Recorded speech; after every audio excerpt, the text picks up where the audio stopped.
All right, we're live. This is going to be a fun one. Thank you, everyone, first of all, for coming and spending some time with us. We have me on the left side, and then Eric is on the right side. We're looking at Eric's page right now. And we're going to do this the way that we've been doing some of these study streams, well, all of these study streams so far, and that is on my desk, I've got my reference and I've got my page that I'm going to be drawing on, and then we'll switch back to Eric. Unfortunately, I can't do both the drawing and the reference and get it all on there with Eric's drawing. So we'll be going back and forth. Yeah, I'm pumped about this one. So, and before I go on too, I want to mention that we have Charles Petrie here, Tom McGark, Henry Jeremick is here. Not a Person is here. I haven't seen Not a Person for quite a while. I think I saw Greg L is here. So yeah, it's a good group. I'm missing people too, and I'm sorry. I'll see you guys as we go along. But I'm going to switch away from me because we're here to see the artwork. Yeah, David, what I can do is when you show the artwork, I'll just snap a picture with my phone. And that way you don't have to keep it on screen. Well, I need to keep it on screen so people can follow too. Gotcha. Yeah. Yeah, you can just switch to me whenever. Okay, so here we go. I'm going to solo mine right now. Okay, so let me find my pencil. Wayne Blackman is here. Hi, Wayne. Supersonico is here. Tom McCart says, should I stop doing my sequential work, Dave, or do these studies? You know what? Sequential work is, you should not stop doing that. It can be very difficult. I'm finding this with painting. There's so many things that I'm trying to learn all at once. I feel like learning how to paint with Eric right now has been really good for me to kind of relate a little better, because it's been, I mean, I've been drawing now for a long time, and most unique channel name Meredith has ever seen. I saw it earlier. I'm sorry, I missed you earlier on. I forget just how heartbreaking it is trying to learn how to draw and learn all this stuff, and you have anatomy and backgrounds, and then you have to be able to put that together into nice compositions, but then those need to flow in a story and also flow from one image to another visually. It's a lot. And you do have to work on it all. But, you know, in a lot of ways, you can only really kind of concentrate on one thing at any given time when you're studying. I spent a lot of time doing these kinds of studies. I would copy from artists that I loved and then take it and just draw them on my own. And I'd spend hours and hours and hours doing this. And then I also did pages, less actually. And I found I really struggled with pages when I first started because of that. It was a problem.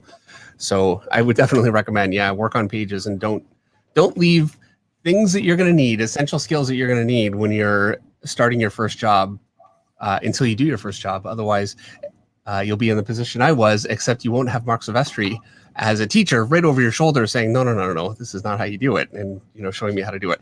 Okay. So I'm going to start with this picture right here. This, and just as a quick little backstory, when I started at Top Cow, I'm still very influenced by Mark Silvestri, and the image style at the time was very much and I'll just do a quick. So, like here's an arm. Let's draw it really fast.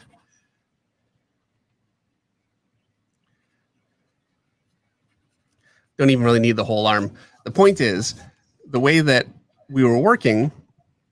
Here's my deltoid and my my tricep.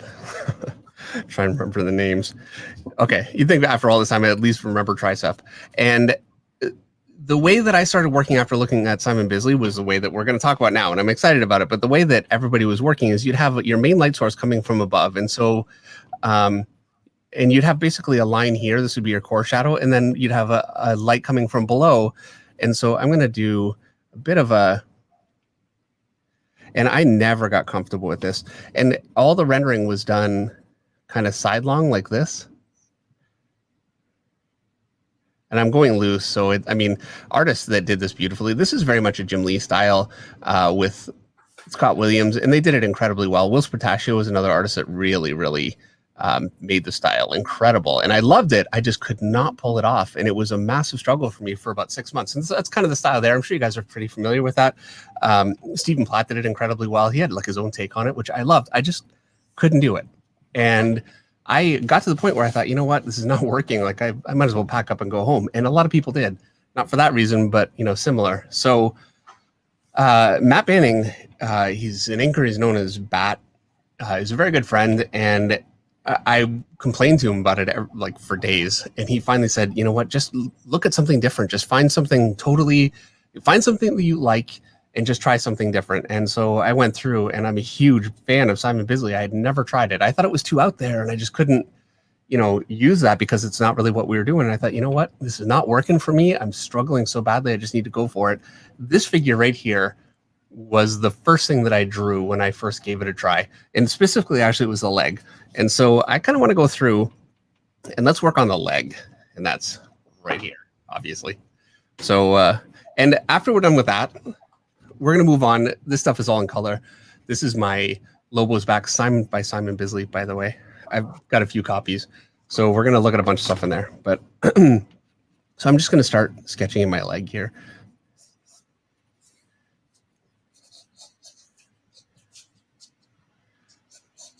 Eric, I think saying signed by Simon Bisley is like the artist version of saying I have many leather-bound books. I'm bragging. So he signed it, one of yours? No, I bought it signed. Oh, gotcha. Nice. And I've met him and talked to him, but I had never met him at the time. No, that's not true. I did meet him once in the 90s. I met him. We were outside San Diego and he came up and I was smoking. I used to smoke, and he asked me for a light, and I gave him a light and I said, "You're Simon Bisley." I couldn't believe it. So I've got my leg kind of roughed in here, and the way that I would work before is I would thoroughly work out my anatomy to make sure that I've got everything situated the way that it needed to be. Especially starting, I really found having all of my anatomy really kind of, you can see that didn't quite connect there. Having all my anatomy really kind of worked out was a lot more useful, and I really needed it. So there's my leg basically. And then it would be such a huge struggle from there. I couldn't get shadowing working for me too. And so I'm going to lighten that down again. And I'm just going to work with, and you can see this is not actually heavily lit. And it's such a simple thing, but on this part right here, and I'm going to zoom in a bit. I want you guys to really see this. I keep adjusting autofocus. This is going to be a disaster for a second. Hold on. Okay, I think we're back. Where is zoom? Here we go. Okay. So let me get back to this thing to make sure I'm on the screen here. Okay, so I know, but I've got a few of these books. So this part right here, it starts very thin, and that's because my light is coming directly from above, or close enough to above that it might as well be above. And then it's a rounded form, and it rounds under, but the way he's got it, it's actually completely a hard shape that goes out like this. And it's just such a great shape. And that shape right there was already, I could tell like almost right away, I was like, holy crap, this is working. Like it just made sense. I could understand it. And that's so much of what it comes down to when you're looking at art is there are artists that I think are incredible, and it doesn't make sense for me. And he just had such an incredible way for an artist that's so over the top with his detail, had such an incredible way of breaking down a figure into something that's very, very simple and direct and just clean. And so he's got that line kind of coming out here. And then this muscle here, he's got defined basically with a shape just like this. He's got a bit of a shadow. He's got the hand over it covering some of it. I'm going to ignore that. And I can see it here. I hit my mouse. Hold on. I can see it here. I think you can kind of see it there. It's paint. It's very subtle. And this is something I'm going to switch after this drawing. I'm going to switch to his black and white art because it's a little more simple to kind of see all the shapes. But I still want to try and capture some of that, what he had there. It's just a really cool, even with paint, a really cool shape that he's got there. Love it. And just a bit of a line here that connects in there. And I mean, that's it. And look how great that looks. It's like the best leg I've drawn in years. I need to do this more. And then there's a head cutting off the bottom there. And so, yeah, that was like the first thing that I did. And already I thought, wow, you know, what a massive difference this is for my work. I couldn't believe it. And so from there, I can't remember what I did next. And so I'm not going to try. But what we are going to do is switch over to my signed Lobo's back. And let's quickly see how Eric is coming along with his. So is it his work where you started looking at connection points and started detailing those heavy? Yeah. Yeah, it really is from Simon Bisley. It's a mixture of two things. I learned a lot from Ashby Manson, who was a colorist at Top Cow. And he really taught me about connection points, especially, and overlapping forms using connection points. So, and I've done some videos on that. Yeah, I'm just going to switch back quickly, and then we'll switch back just so I can show this, Eric. But now a connection point really is, I've shown this a few times, but just in case you haven't seen it, I've got a form here, and it's in front of another form here. And I'm off the screen. And to define those together, all I really need to do is draw this form here and then really kind of connect that. And that's a lot like an ambient occlusion. If you're doing like 3D modeling, that kind of thing, where forms kind of connect together, you get like a pooling of shadow and it creates that effect. So I'm going to do the same thing here, a little less so because we're a little more, I'm imagining my light kind of coming from here. And this will be heavier because it's away from the light. This is just using line weights, but the coolest thing I learned about line weights was that right there. And it really gives me a nice hard kind of a shape. And so that was Simon Bisley, especially with the way that he's designing his shadow forms, and Ashby Manson, who I owed a huge debt of gratitude to. I haven't seen Ashby for 25 years. All right. So let's get back to Eric here really quickly. I just saw a comment actually. Hold on. And Jalapeno Chorizo says, I was lucky enough to spend the whole day with Simon at the 1989 UK Comic Convention. He bought one of my Batman 89 badge, which I wouldn't give up. He still sent me a Christmas card. What a legend.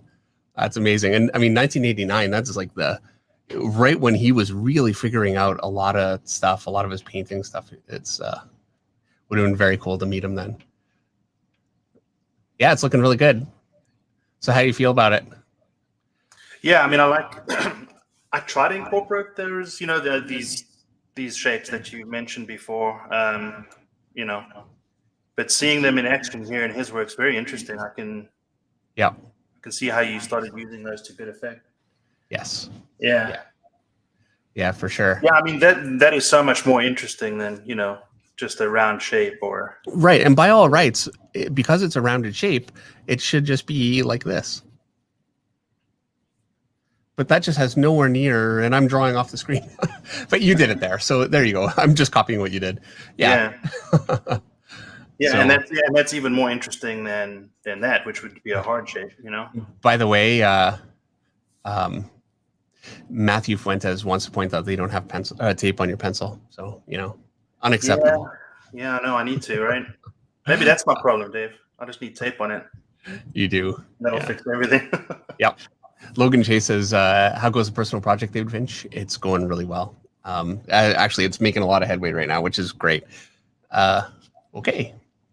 Oh, hey, Dan Lassard is here. I went and visited Dan last weekend, and we're going to be doing some airbrushing together. So I'm going to, take some pictures as we go along and show you guys. And I was thinking at some point, when I kind of get the hang of it, I've used airbrush a little bit unsuccessfully.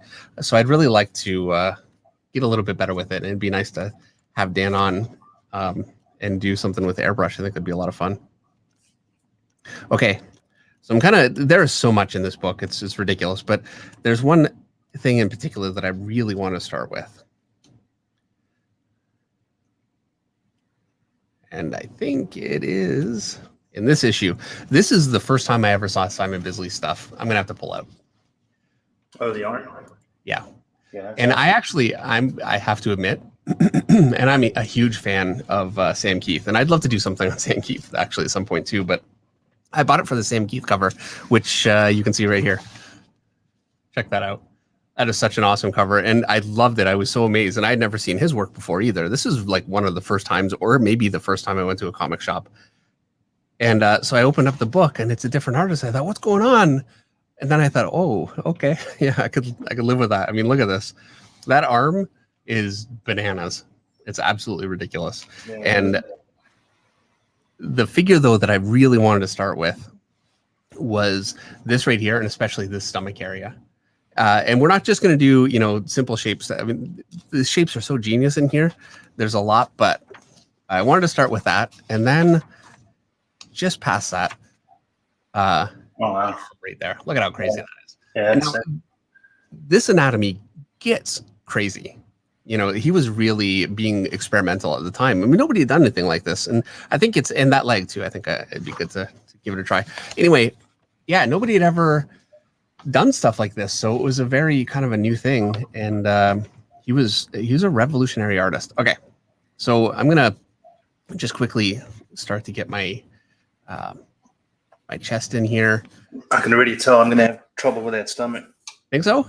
Yeah. Let's move this there. Okay. I think it'll help if you don't look at it just as the shapes. You have to draw the underlying form first and then use the shapes over it. Yeah. Like use them because what he's doing, he's interpreting anatomy, and it's just using his interpretation, but using your knowledge of anatomy underneath, So I'll be curious to see how it works out. So I've got one leg here. The other leg is kind of here. I have to admit, a lot of his anatomy, I'm hugely influenced by him, but much more in his detailing than some of the actual proportions. Okay, so I've got my chest, my rib cage basically here. You can see he's got a real definition for it. So as long as I have my rib cage kind of in, and then he's got her chest, her breasts here, and we're not going to draw that, not because we're avoiding that, but it's not really what we're working on.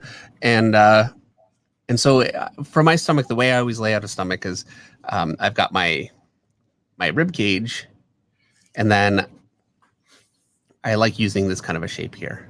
Yeah, so that's where I'm getting lost because I don't see there's no vertical. So you kind of have to interpret.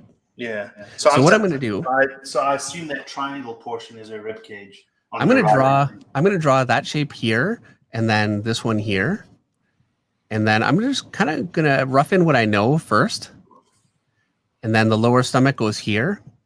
He's got her, I want to say oblique. I'm probably wrong. I can't remember. It's very long the way he's got it defined there. It's like he's got it kind of, and I'm off the screen. He's got it kind of going all the way into the hip. So it's very unusual. Like the oblique would be up here and the hip is here, and he's defined it all as one thing. So I'm going to do that, but there we go. And then some detail down there. And then the leg, I'm not going to worry about this leg either. And then he's got this one, and this is something he is so great at. And it's, I wish I could say, oh yeah, I do that really well, but nobody does it anything like Simon Bisley. So he's got this one stretched, and you can really see that stretch in there. And then he's got that same muscle kind of structure here, and he's got it defined like it's really being crushed. And so it gives like just a real sense of reality to that figure. It's really incredible. Okay, so I've got it roughed in.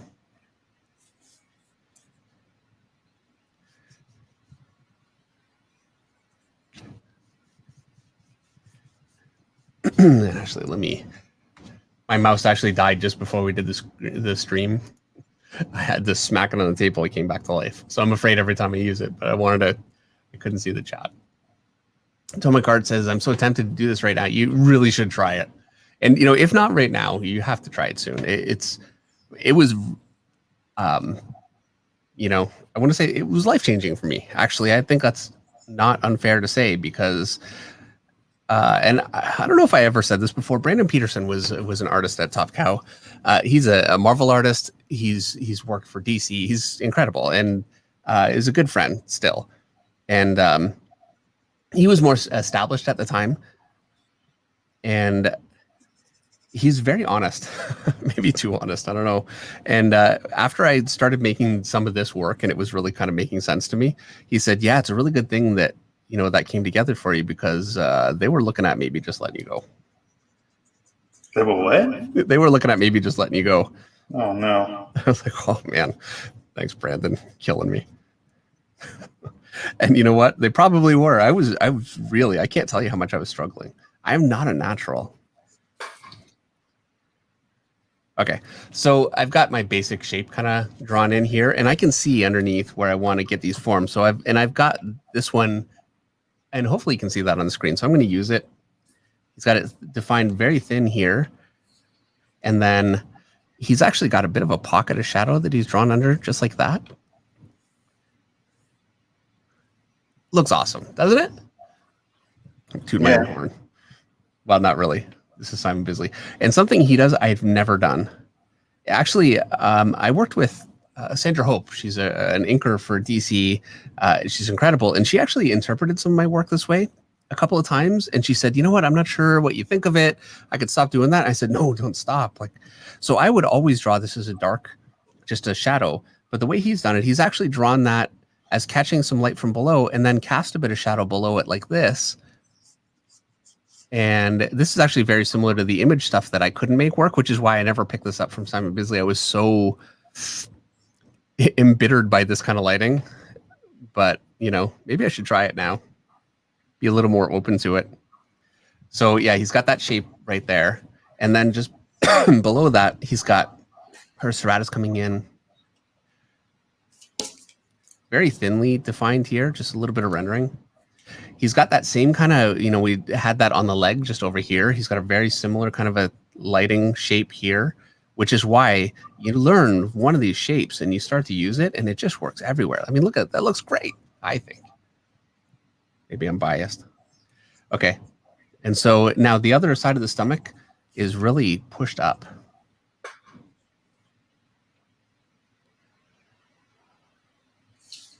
So he's got something kind of like that. And then he's got the next layer of his stomach muscles. He's got her belly button here. He doesn't really have, it gets a little ill-defined there for me. I think it looks perfect, so don't get me wrong. But for me to understand it, and that's really, sometimes that comes down to, it's not whether something really is great and works for the artist. It's whether I can understand it and use it in my own work. And sometimes I can't. I'm sure you know what I mean, Eric. Sometimes it just doesn't make sense. Right. So he's got that there. And then one more shape really kind of defined here. I'm going to cast a shadow over that just slightly. And then it goes into the stomach here. And then that shape right here, again, just like that. And I mean, I've been using that basic shape. It really is like the cornerstone of how I draw. All really from one day of my whole career of just really going in and drawing this and realizing how well it worked for me.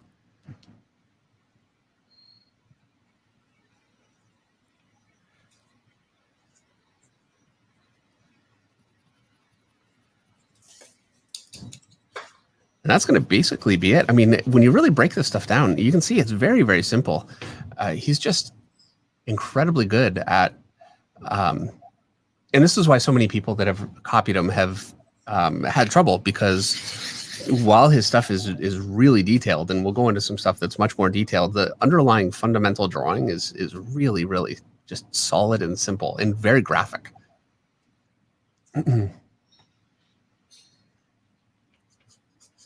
And Tombo's drawing board says, David doesn't make sense because he's doing artistic license with the anatomy. Yeah, he is. He knows what he's doing so much that he can do that. And I mean, we all do it to varying degrees of success, but it does mean that when you're looking at an artist, you do have to interpret a little bit.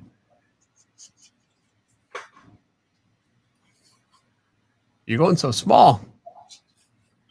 Yeah, I always do that, don't I? Nice. I can see where he's got like a bit of a on this side here, it's much more of a, and you can see it in the reference, it's much more of a flowed line through, and you kind of cut that a little bit. And so it's losing a little bit of that pull. Oh, gotcha. The oblique. Yeah. And it's like the squash and stretch that's really making that pose, that stomach work so well. It's stretched on this side and then really kind of squashed here. And probably more than I've done it here, actually. I mean, he's got the hip kind of actually more up here. I'm actually going to zoom my camera in a bit. So I just adjusted my hip just a little bit higher, and I think that really kind of sells that stretch just a little bit more. Supersonico says, Eric, maybe you need to go bigger, or at least, did you say zoom in? You're going to zoom in a bit? Yeah, I'm going to zoom in. All right. We're going to move on. You ready? Sure. Okay. So I know what I wanted to do next. And that's this one. All right. Lobo's pretty much the only character I can think of that can wear underwear like that, and nobody's going to say a word. All right. So this one, I really could do the whole figure. But what I'm going to do is I'm going to limit this one to the arm, this area here, and then we'll do the leg. So let me, I'll probably have to switch to another paper for the leg. So he's got his lower arm here.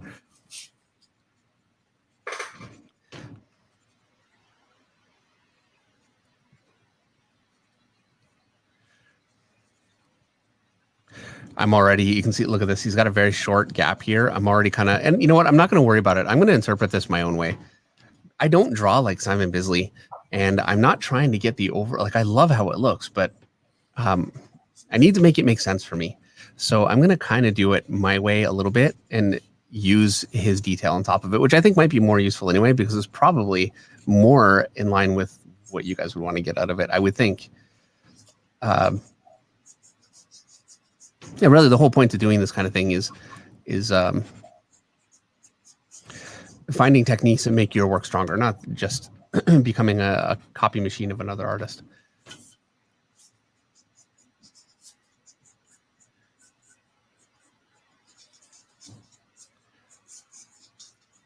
All right, so I've got my shoulder kind of in here. I'm hitting the microphone.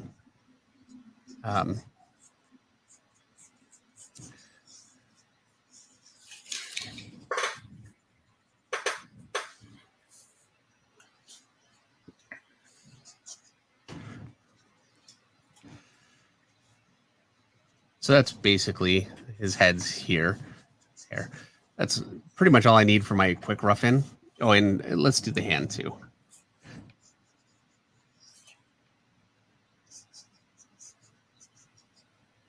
And, you know, Eric, when you're looking, if you see that I'm off camera or something, just shout at me. Sure. I'm trying to figure out how to interpret that. What's that? His arm, his anatomy is really wild. Yeah, it's so different. It really is.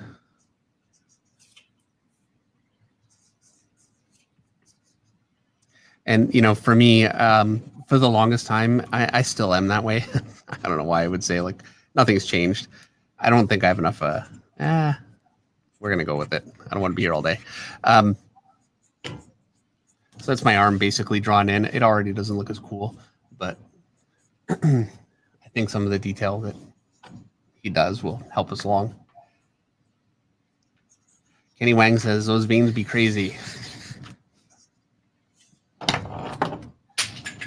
Oh no, I lost my sharpener. All right. El Padrino says, crazy how the figure looks three-dimensional, only has flat colors. You really need to understand shading to be able to do that. Yeah, you really do. Well, and you can see why, you know, his painting is so incredibly strong. Okay. So he's really got a rounded, it just goes round up here. And I like how I like just graphically when you can take a form and just flow it directly into another form. I think that really works. I'm losing my, okay. There's another chat by, super chat by Evil One. Yo, Dave, good to see you. Do you really need to use blue line pencil anymore? And have you ever used duo shade paper before they stopped making it? I've never used duo shade paper. I threw out my blue line pencils, not because they work. I don't use them because they're I can't get detail with them. They're really frustrating to use. And they don't erase well. And then the original art has all this blue all over it, which I don't like. And so every time I do a cover or whatever, I have to erase the pencils pretty thoroughly, and it's still not perfect. And then it's time in Photoshop kind of cleaning things up. So I'm going to kind of sketch him where he's got his veins here. Oh, and thank you for the super chat, by the way. He's got something really weird going with his brachialis over there. It looks like a tricep. That's good. That's going into his forearm. It's really strange. Yeah. but it looks good, doesn't it? Yeah. And that's why I want to copy it and see what we get out of it. I mean, I did a bunch of this, and I found that even like I don't need to draw his anatomy to make these shapes work, and in the general kind of lessons that I learned from it work for me.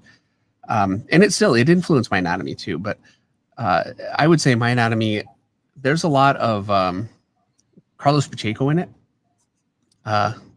And there's Frank Frazetta. There's a list of artists that go into it, and when you have a long list of influences, you need to get to the point where you can start to put them together and pick up different ideas from different artists and make them kind of integrate. All right, so let me go into here, really start to speed up here. We're kind of taking a little long. Sure. Yeah, the way he's defining the connection between his first knuckle and his thumb is just crazy. Yep. Man.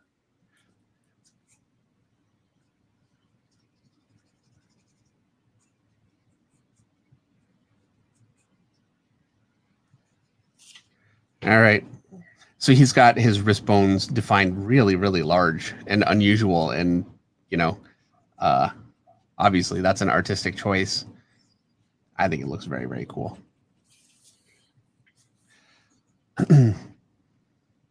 Just a little bit more rounding there. All right, I'm going to get my knuckles drawn in here fast. I remember when I was looking at his work, how much I struggled with the fingers.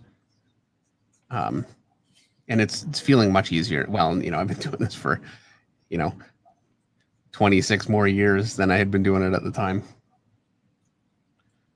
Maybe more. Okay. And so my chest is just going to be here. It's going to cast a shadow down. Story by Osmosis has a $10 super chat. Thank you very much.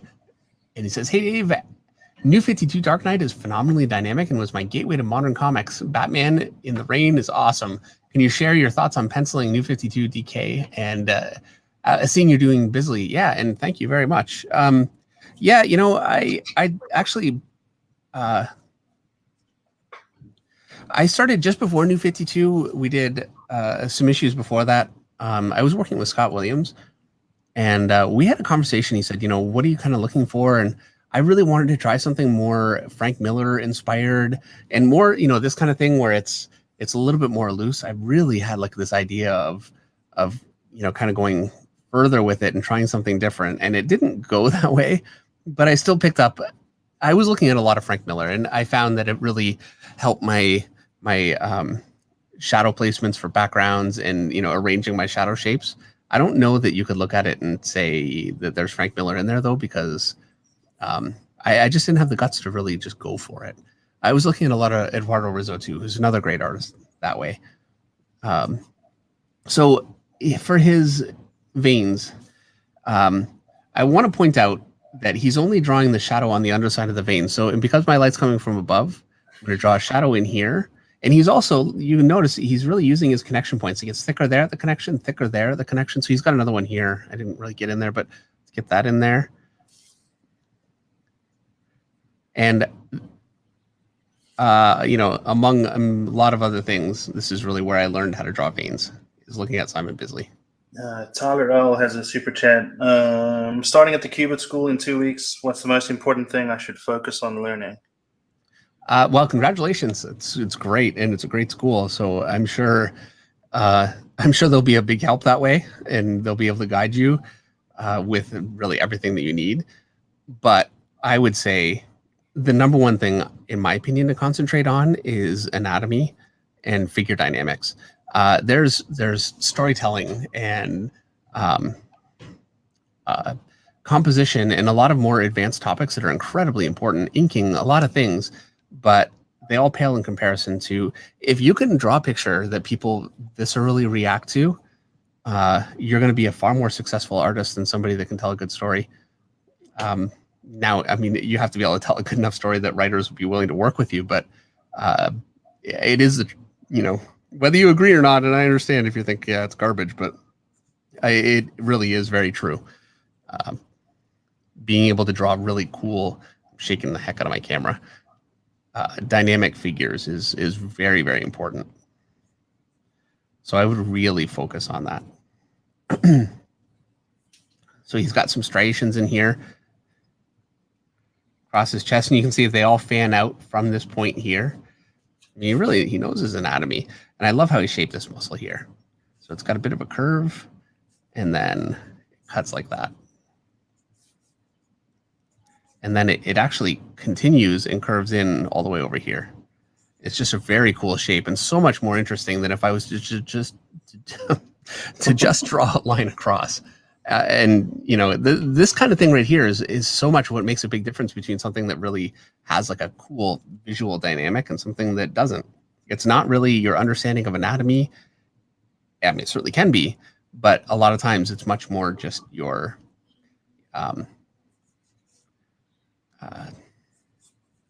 the graphic quality that you can throw your shapes down with. And he gets pretty heavy here. I'm just going to start to scumble that in and try and do it without shaking my camera everywhere. I think I was saying last year, Eric, that I was going to replace my camera and get something that's over the desk, so I'm not doing that all the time. Yeah, haven't done it. By the way, this is going to be the last stream for a couple weeks because tomorrow morning, I've got my office mostly cleaned out. Tomorrow morning, I've got somebody coming in to finish the drywall. It was just never happening with me doing it. So I got, you know, one wall of drywall in, I got it framed in, I got the ceiling done, and then I just had to admit that it was never going to happen. So we have someone coming in tomorrow. It's going to be a couple weeks to get it drywall painted, everything be done, and I'll be able to get back in my office. But until then, I'm not really going to have the ability to stream. So Dave, I've noticed he's doing the same thing on his chest that he did with the female figure we drew before. He's got that same triangular shape, inverted triangular shape. Here, I'm going to switch over so you can show me what you mean. I mean, I'm pretty sure I know what you mean, but yeah. So over here, the shape over here. Oh, yep, yeah. So he's got the same deal. Yeah, which is just much more visually interesting than, you know, just curves everywhere. Yeah. Arms looking good. Definitely going to steal that.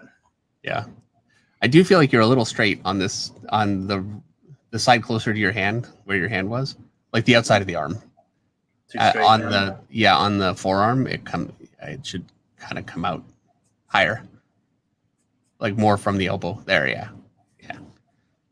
Perfect. Fixed. All right. So part of the reason I really wanted to do this arm is this stuff in here. And I'm going to zoom in quickly so you guys can really see what I'm talking about. Artsy's Design says, a couple weeks, I could drywall finish and paint it in 4 days. Yeah. You know what? Actually, he said that, but he's very busy. So it's going to be, he won't be able to do it all in completely one shot. And I have to put in a floor. So, okay. Let me actually hit zoom this time instead of, okay. So the way that he's got these shapes here, it's really interesting. And he's kind of defining both sides of it. So it's like a raised kind of a tube, the way that he's defined that muscle. And there are other places in here where you can see him kind of doing that. And I've been doing that to some extent for years. And I really kind of got it from this arm and a couple other ones. And, you know, we'll cover some of those in a bit too, but let me zoom back out. So let's go ahead and do that. All right. So he's got that muscle coming out here. And he's kind of defined shadow on both sides of it. But he's also, you kind of, if I lower the shadow around it, it looks like it tucks up into the muscle that's above it. And he's got another muscle kind of defined here. And then it goes into like a tube that's kind of defined, but not completely. And my shape placement isn't exactly the same, but, you know, it's not the point. All right. And then he's done the same thing here. So he's kind of defined it like a tube. I love how he's got that. And then he's got some kind of nice looking wrinkles in here. And his massive wrist bones.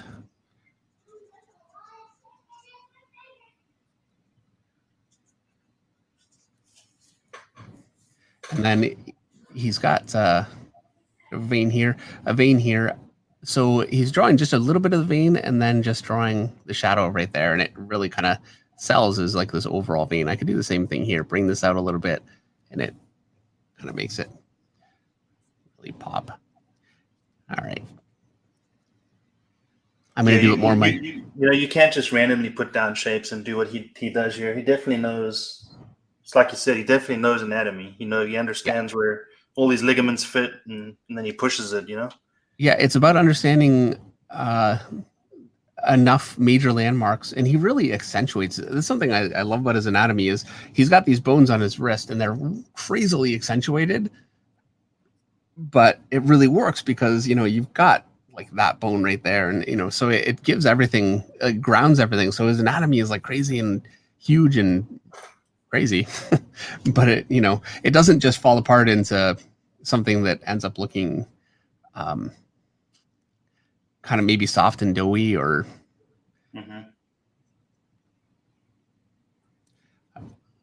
not thinking of the words, and then a lot of this stuff is just little detail that's really not even all that important for the final look. Well, it is to get the look that he's going for here, but in terms of what I'm trying to get out of this, it's much more the bigger shapes.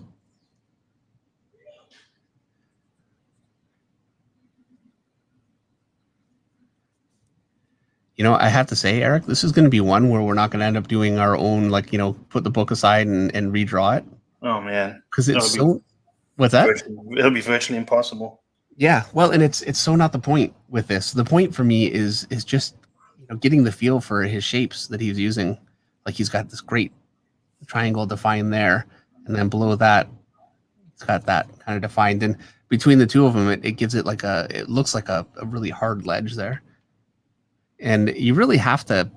It's one thing to watch this, I think, or to look at his work, but you really have to give it a try with your hand, I think, to really get a feel for it.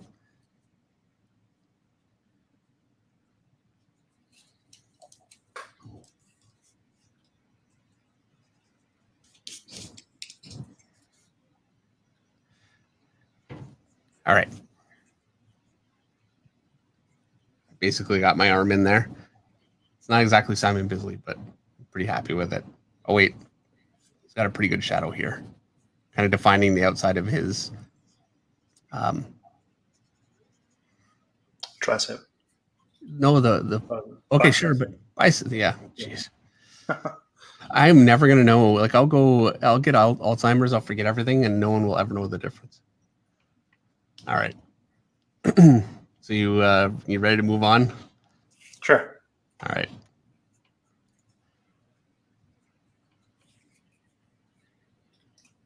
Cool. Yeah. So how do you feel about it in terms of a style? Is it working? It feels natural? It's definitely not natural. It doesn't feel natural at all. But I can definitely see shapes that I can pull out and plug into what I do, and just like you learn to use in your work. Definitely, all these hard edges that he utilizes add so much detail, and when you do that, you gain other shapes next to it. So the minute you cut this shape out, you get another shape under it as well. Yeah. Just by virtue of the fact that that one's shaped a certain way. Yeah. So yeah, for sure. Yeah. Tyler L says, "Oh, sorry, Eric." Tyler L says, "Is this the pace you worked at when you were learning?" And yeah, it is actually. I'd say it really is. Okay. So you ready? Yeah. I'm gonna kind of flip through here and find something else. I love this. This is his kind of. Oh wait, we're here. Let me switch over, Eric. This is like his send off on some poses that were very popular at the time. So every time this character appears, like he's here, and then they show him from different angles, but he's always got like the big one leg. Anyway, crack me up. That's funny. All right.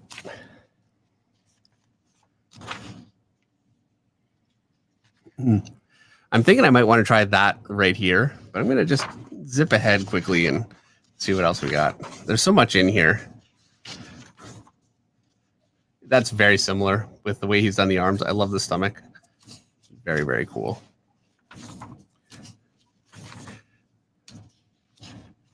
Okay. I'm thinking about doing this one. What do you think, Eric? The chest or the everything? I want to do the whole thing. Okay. And you know what? When I was first learning, I did this whole thing. So I remember doing this one. Okay, let me snap a pic of that. 1 second. Okay, got it. Got it? Okay. I'm going to switch to another. Well, I'll just turn my paper over here. All right. Make sure I'm in the screen. And this is why I've said before I'd love to do Lobo. It's because of this work. You know, I feel like I'm a little not quite in focus. But I don't know that I'd be really the right artist for it because I don't have the sense of humor in my art at all that this stuff has. So probably not really right for me as much as I'd love to do it. Okay.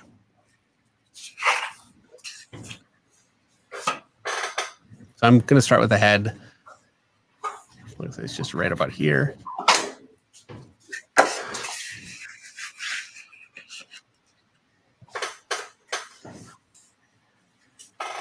My chair is so squeaky tonight.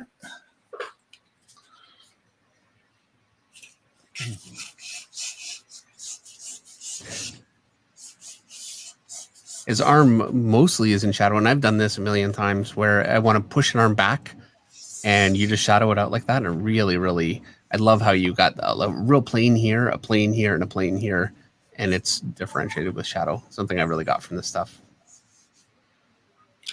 I remember I was drawing Ripclaw. I was drawing Cyberforce when I started doing this, and I was doing a Cyberforce annual. And is that right?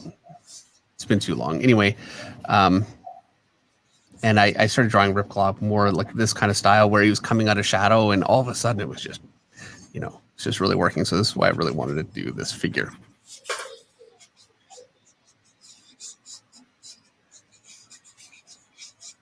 So I'm going to go ahead. He also draws the stomach in more of a realistic way than I do. That was something I really had to make a decision about early on. Is I like the here's my superhero drawing. Here's my chest, my shoulders here, and then you've got it's like almost like a plate for the rib cage that goes underneath that. And I like that look, and you can kind of shadow that out. Whereas this is more of a natural kind of a style.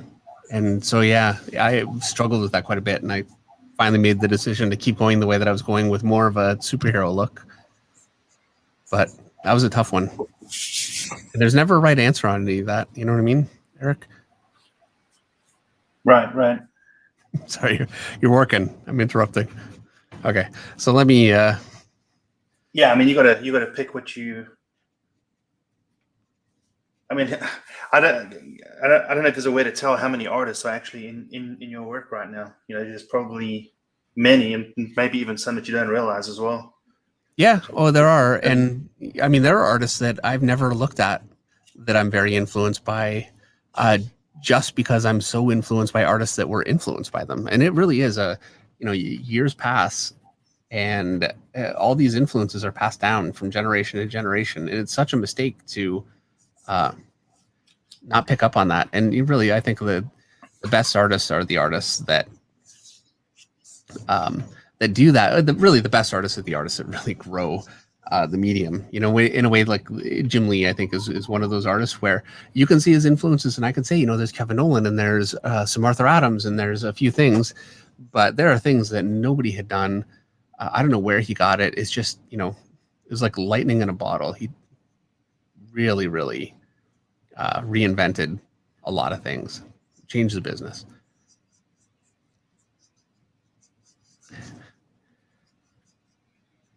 Mouth.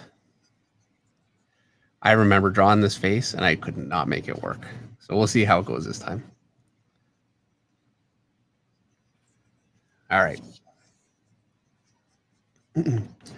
Henry Jeremick says Jay Lee doing Lobo would be nice to see. His name or stuff is cool. Yeah, he's such a different artist from when he did Namor. I'm a huge fan of what he does now. I was a huge fan of his Namor stuff. I remember trying to draw some of that way back before I broke into comics, trying to draw some pictures from Namor.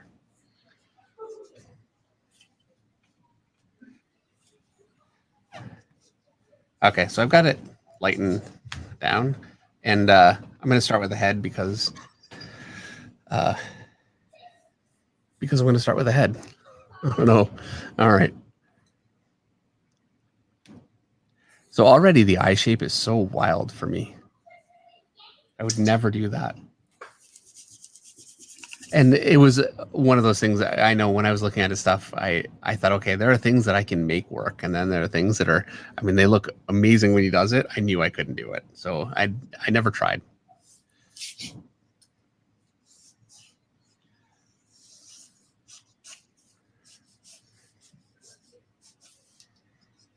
His nose, it's a straight line here, like this, and then like this. It's very, very angular, and then it's just basically straight right there. There's actually an artist. I'm not going to remember. Who am I kidding? He's an English artist. Anyway, his style is similar in a lot of ways, and he does he's been around for a long time. I think longer than Simon Bisley, and like this kind of thing here, where it gets very angular and graphic, is something that he was doing before Simon Bisley. And I wonder, and I think it's very likely that Simon picked up some of that from him. And if I knew the name, I would say it. I know the name. I just can't remember my own name.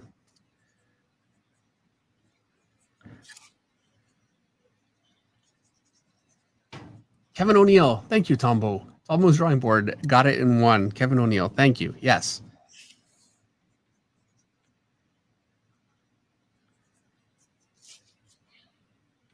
Kevin O'Neill actually even did so I'm just going to shadow this whole side out. A Lobo, I think it was a convention special. It was hilarious. So Lobo goes to a convention and he reviews artists' work and then trashes them and kills a few of them. And, you know, it's very funny. I'm just going to simplify the teeth just into a band. Now, some of the things that when I was learning how to draw, I tended to simplify the hands and the feet because I was I wanted to draw cool looking arms, you know? And it's a thing that I struggled with for a long time. And I joke about feet, like, haha, I can't draw feet. Okay, well, sometimes I can't. But I have had to learn over the years to overcome that. It's a real thing that hands were very hard for me. The things that I avoided when I was first starting, you know, and you think, oh, you have all these like years to get better at this stuff. But you know what? If you don't consciously, I was way too short with his face based on the proportion. So I'm just kind of changing this as I go. The things that I didn't concentrate on early on are to this day weaknesses. And some of them I've gotten better at, but they'll never feel as natural as the stuff that I really worked on before I broke in. I don't know why, you know, but you know what? I guess I know why. You learn tricks, you know, and it becomes your style, and then it gets very difficult to break. So the other side of his brow kind of comes up here. Anyway, so my advice is, yeah, don't skip hands. Nobody likes drawing hands or feet, but I'm just going to simplify his hair too. But yeah, anyway, I'm talking about hands and feet. I did the same thing with teeth. And I really had to one day really sit down and go, okay, I need to learn how to draw teeth better, you know? Yeah, teeth are hard. Yeah. You know what? I'm going to say right now, if you want to draw good looking teeth, Greg Capullo, there's nobody that does teeth better than that. There's nobody that does teeth as well as that.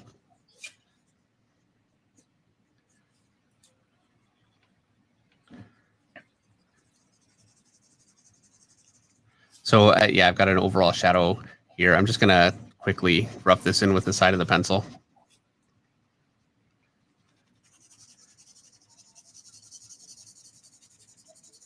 Okay.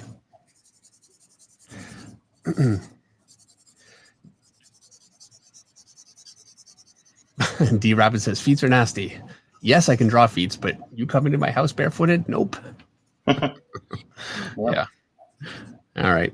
So I'm just going to quickly kind of rough this in as one overall shape. I know I've got a vein here. I kind of had it defined in the underdrawing, and I've kind of lost the shape. Let me fix that. So it came up here, it curves down, and then back up. And I don't want to lose that because I like it. And something that he did here, and it really closes up, which is unfortunate. I don't know how visible it is, but he's got his rendering coming up through here. You know what? Let me just quickly skip back to something that we didn't draw. Maybe we could have, and maybe we should have. This right here. I love how he's got that arm defined. So he's got it shadowed underneath that vein, and then he's really continuing that lighting as if that vein isn't there, and it just rounds that whole form so incredibly well. And he kind of did the same thing here, so I don't want to lose that. Even One has a $2 super chat. Thank you very much. He says, "What comic is this? I'll miss you on break, Dave." Yeah, well, thank you very much. This is Lobo's Back. This is actually a Glenn Fabry cover. It's like an alternate cover, and if you open it, he's got no pants on. So there you go. All right.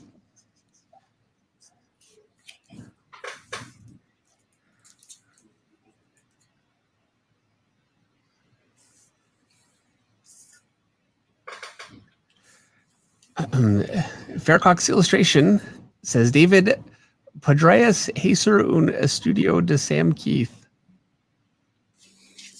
I don't understand, but I will say this. I'm a huge fan of Sam Keith. One Mighty R has a $2 super chat. Thank you very much, Mighty. And he says, "Thank you for teaching us." Well, thanks for being here. Hopefully you guys are getting something out of this. I know I do every single time. I'm always a little bit doing these. I can be a little self-conscious. I'm thinking, I'm kind of sitting here copying other artists' work. Is this really, useful? I don't know. But I mean, this is just so much. He's got veins kind of here, and it's just connection points, ding, ding, ding. And I want to kind of capture that a little bit.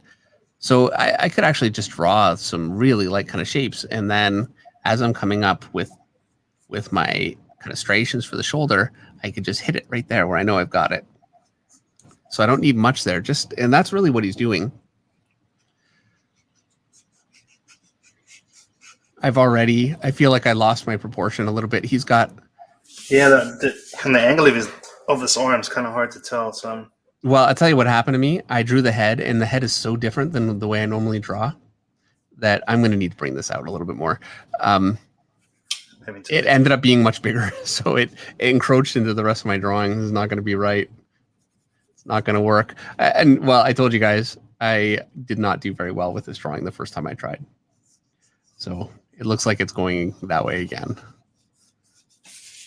This is where, if you really want, like, there's a look that an artist has that they're getting, there's like a turn of form or the way that they do something, and you try it, and this happens where it just doesn't fit together. You can see, look at how big that head got. And it's because the proportions are so different than what I do. Trying to draw the head, I just lost the rest of the figure. You kind of have to do it a couple of times. Yeah, this figure isn't going to recover from that big head now. Well, I've drawn that on. I'm on the third time now drawing it. Are you really? This one? Yeah. Okay. He's got this. I'm just going to draw this as an overall shadow here. And he's got it against a black background. This is something that I really like too. Just letting figures just disappear into the shadow in the background really, really gives it a lot of. Yeah, the problem is I'm trying to figure out what's hiding behind the shadow so I can draw it. It's throwing me off a bit. Yeah. I'm totally skipping the hand this time too. As this picture isn't starting to not work for me. More and more things are going to get dropped. I figured, come on, I've been drawing for so many years. This is going to be easy. I'll have no trouble with Simon Bisley now. I mean, he's one of my big influences. But you know what? He is one of my big influences, but this is where with any influence you have, you get some things from them and not other things. And clearly, some of his proportion is not something that I got from him. So all these years later, I still can't do it.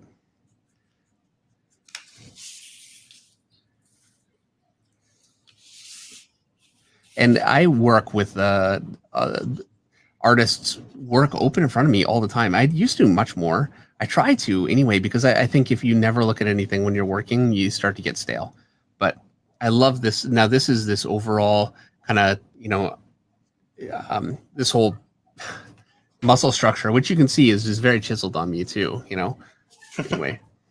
That's what you use as reference, right? Every day? Yes. He's got a vein coming through it there.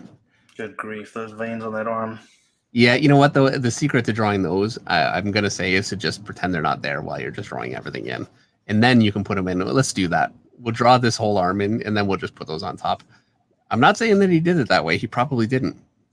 But because we're not in his head, I feel like we'll probably have more success just drawing. And as I say, I'm doing that, and I'm still...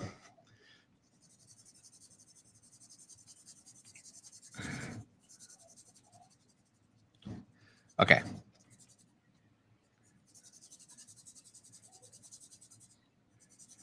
And for an artist that is so organic looking with his stuff, it is so hard edged, like all through here. So I've got the center of my chest here. It's got a bit of a thing going on here. Some striations from his neck here, which, you know what, it's a bit of a disaster up in there, I know, and then he's defining the inner edge of the muscles along the chest there, and not just drawing it as a line. He's really drawing those as shapes, which I really, really like. So he's got one there, and then really cool looking chiseled sort of shape here. And I know I've said this before, you'd be amazed that, you do this a few times and you will not be thinking about these shapes when you draw. If that's something that you like, and this kind of a look is something you'd like to incorporate, try it a couple of times and it will just start to become part of the way that your brain works. It's like handwriting. You don't have to think about how you do the letter A forever. Okay. So here's his serratus. Yep. Right. Yeah. I'm so glad I didn't need to learn muscle names to do this YouTube channel. I really thought, you know what, I'm going to have to learn it, but I've been doing the channel now for a year. I still haven't learned. I'm not doing it. Never. Okay. And so he's got actually his chest. It's interesting. This is a cast shadow. So it almost looks like it's contradictory because his lighting's coming from up here and he's got a shadow on this edge of the muscle, but he's really casting a shadow from this muscle down onto it from his chest.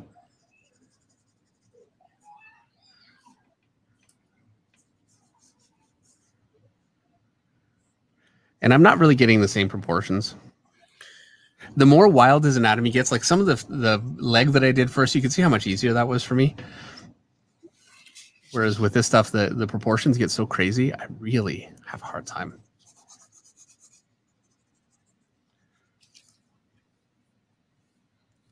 Maybe after this one, Eric, we'll go back to Slane. We'll do another picture from there. Okay. Because it really is, in terms of anatomy, it's much more... his first Lobo book actually was more grounded. I love this stuff, though. This is my favorite stuff of his. So,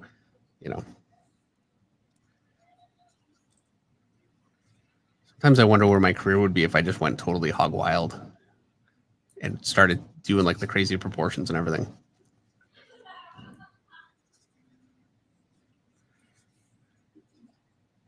Should try it on your next book and not tell them.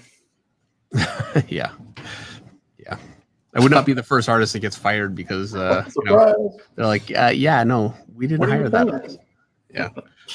Okay. So what I'm going to do here, he's got this kind of a muscle shape here. He's got these same crazy looking bones on his wrist. They look bananas.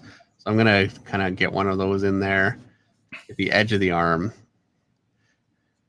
Move on from the hand here. And what I want to do is he's got kind of a vein here, another one here, and then some smaller he's got one kind of crossing here, and just craziness. So I've got that kind of just sketched in quickly. And now I'm just going to use negative space drawing and see if I can start to make those look like veins.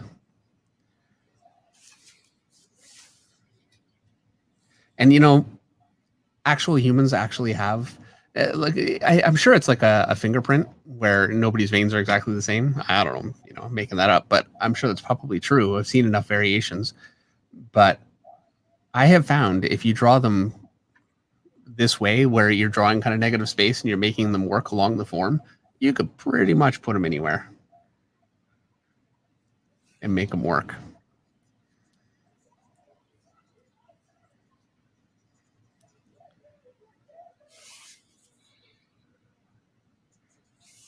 I have to admit, though, I've never tried to go this far with it. Like, it just starts getting really crazy like this. I have to try and rework that.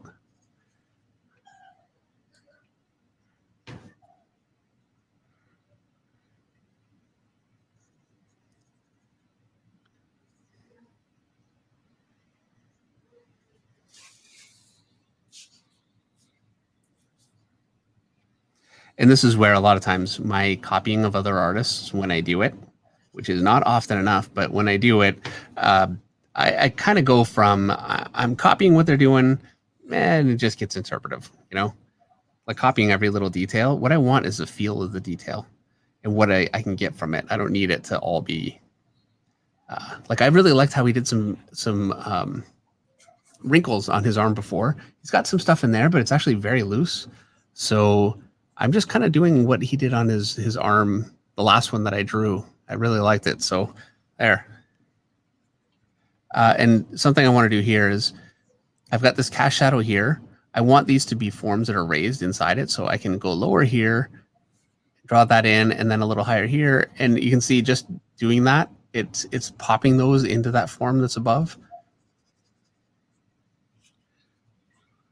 Now I'm just making up my own stuff. JD SCT has a $5 super chat. Canadian. He's Canadian. Fellow Canadian. Thank you very much. He says, hey, Dave, thoughts on his work on Judgment on Gotham? It's actually my favorite work of his, Judgment on Gotham. I know you have that book, Eric. Yes. Yeah. Yeah, it's incredible. I mean, and, you know, there's a whole other level to his work that you don't see here, and that is his painting, obviously. And I'm an enormous fan of his painting. So, yeah, that is really amazing stuff. I went with this more just because it's black and white. And then, you know, I went with this one because you know what? And from here, it goes to, I think he fell behind. So it's actually a different artist. He's very, very good, though. I can't remember the name off the top of my head. I'm sure that's a shock.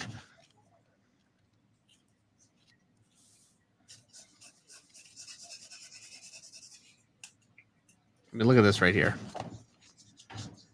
And I have drawn this figure before. And, you know, not exactly, but I remember, especially, I think I drew a Ripclaw that was really based on that.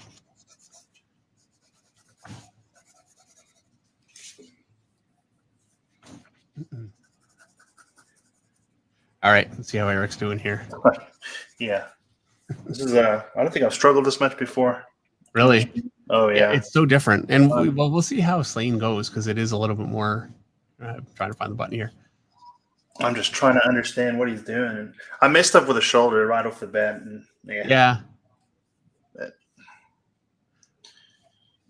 Yeah, I have to admit with that one, you know, definitely, I think you'd have to give that a couple of passes.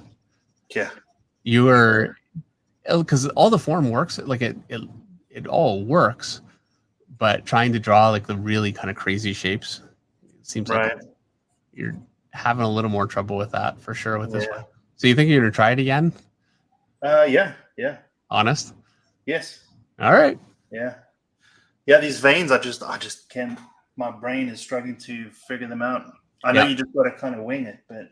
Well, yeah, and you know, One Mighty R says, Eric, you're doing great, bro. Yeah, you really are. And you know, the fact is too, this is a huge influence on me for years, and it's a very different style, and you've never tried it, so you know, this is going to be a tough one. Yeah, to especially you're really kind of putting together your lighting and your anatomy and a lot of that stuff right now, and this stuff breaks it. Yeah. In a big way. So, yeah. Kenny Wang says, if you like this video, you are a very good person. Thank you, Kenny. Henry Jeremick says, Bisley drawing Pit would be cool as well. Yeah, it really would be. Absolutely. All right. So I'm going to come back to my Slane book here. You can see all my books are trashed. Not exactly a collector. Let's find something else.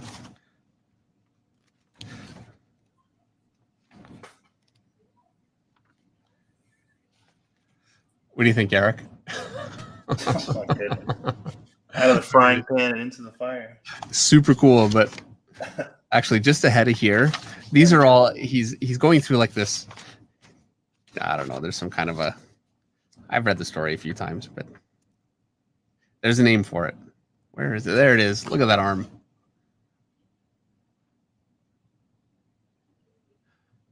What do you think? You want to try that one? Sure. Okay. I'm trying to see the tricep. I'm like, where is it? And I want to do this arm too, because this arm right here, I have drawn a million times. I can't tell you. So many times. And you can see with paint, it's actually even a little bit more obvious where he's actually drawing his extensors like tubes. So you can see it kind of shadowing on both sides and then a light down the center, even though he's got his light from above, and it just really, really rounds it. It's very, very cool. And there is no photo references going to give you that. Kevin Mandevil has a $10 super chat. Thank you so much, Kevin. He says, David, while you were learning from Mark at Top Cow, did he ever discourage you or the other young artists from trying to draw things too over the top, since he's more of a traditional illustrator? No, absolutely not. And it's a real misconception. I remember years ago we had a reputation, and all the image studios did of having a bit of a house style, and that was true in the sense that we're all learning together. And so it's kind of going to happen that you're going to end up, picking up things from other artists, and there's going to be similarities there.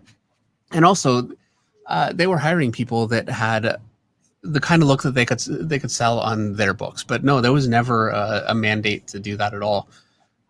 Really. See, here's the other reason I can't draw hands sometimes. Look at this. I've drawn that arm a million times. The hand's cut off, so I couldn't draw the hand. All right, here we go.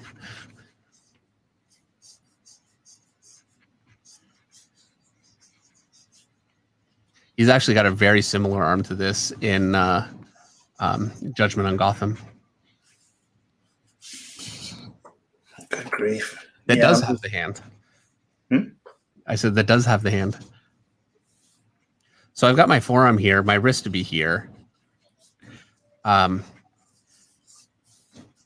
And if you're familiar with my work, I'm sure that this will look very, very familiar. I mean, I haven't actually looked at this arm in years, but it's so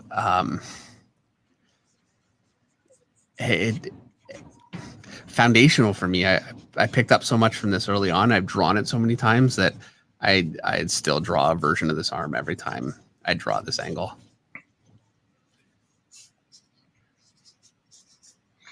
So I'm seeing something that I see in your work a lot. What's that? But I'd have to show you. It's the brachialis.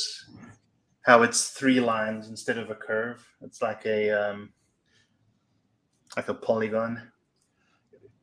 Okay, so what's a brachialis? Is that this stuff? No. Okay, what's a brachialis? It's what wraps around the arm and connects to the thumb. The muscle that wraps from the. Oh yeah. Okay. Right. Yep. Yeah. So you draw it in 3 lines instead of like a continuous circle, which is kind of what we were talking about before. So I'm seeing what you do in his arm right here. So that makes sense. That yeah, for sure. Yep. Well, I definitely. Yeah. I mean, I 100% got it from here.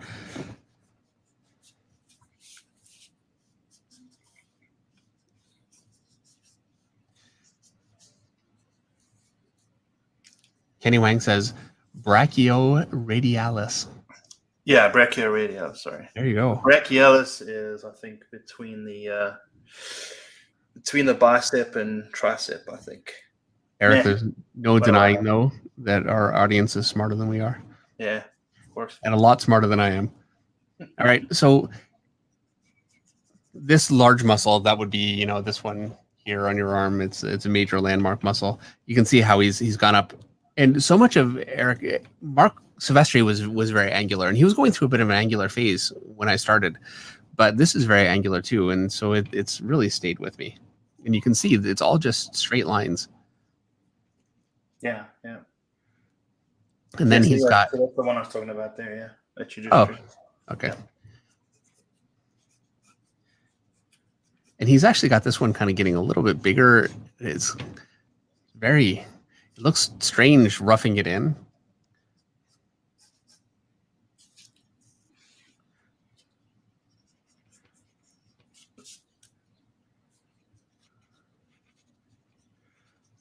So I'm going a little bit loose just to get my forms kind of roughed in here. He's got that shape again. That, you know, that kind of a shape, just kind of much larger here. But it really, you know, it's the same kind of a thing, and it's just a much more interesting shape than a curve, and you get used to using that, and it's a very simple tool you'll have everywhere. That kind of a shape again here.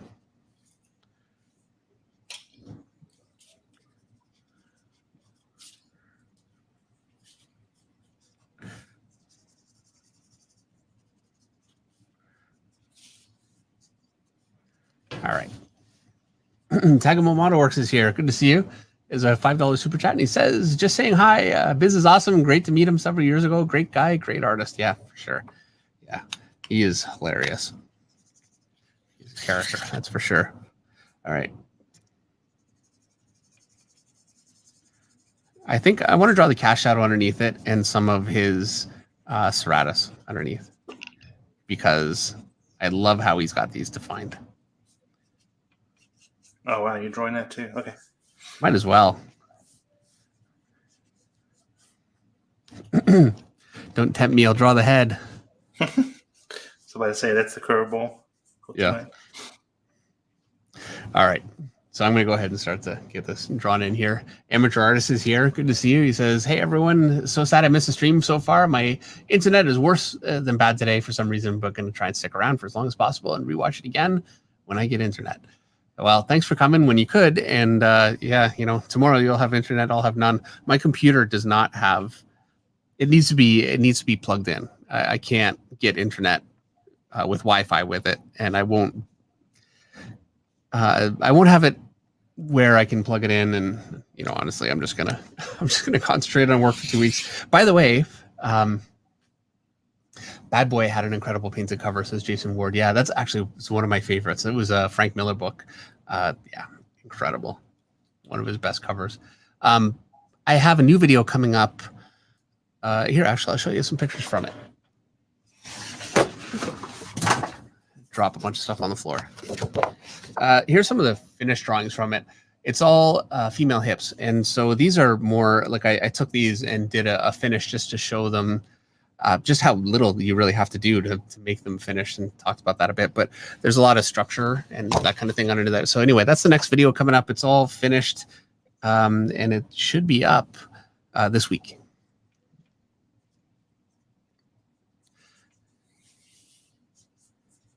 Tomakar says, Dave, I really do see that brachii muscle that Simon Bisley uses. Yeah, for sure. Yeah.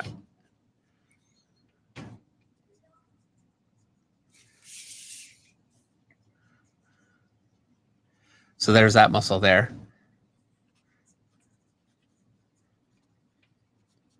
I'm going to draw this whole thing without using curves as much as I can.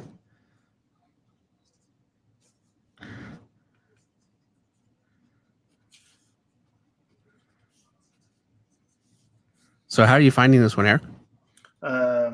Terribly difficult. Really? Yeah. Just trying to interpret his, yeah, it's throwing me off big time. And it's not an angle I'm unfamiliar with. That's what's really upsetting me. This is the coolest angle of yeah, arm drawing anywhere, my opinion. So it's going to come out a bit wonky. So he's got a few veins coming up. He's got one kind of coming through here. I do that vein every single time I draw an arm from this angle too. And yeah, that's totally where I got it. So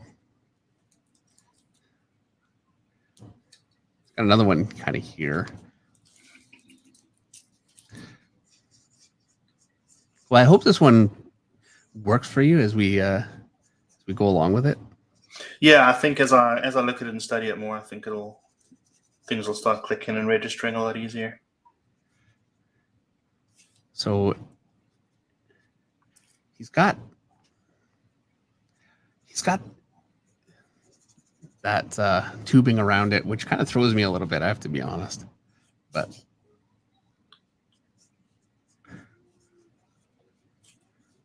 it was the same with Claire Wendling. When I first look at her stuff, I was like, I cannot do these hands at all. And then after a while, I was able to interpret and use them a lot easier. Yeah. It's got to change your way of thinking. You're used to drawing something a certain way for so long. Yeah. And you just got to, Yeah, kind of let it go and just try it. Yeah. Yeah. Exactly. Skeeter McBeater says, with a very cool name, says, what's that little goblin creature? I'm going to try to draw that. That's Uko. And I never would have remembered that in a million years, but Uko says slain. And he says, what is it, Uko? Right on that page. So I got lucky.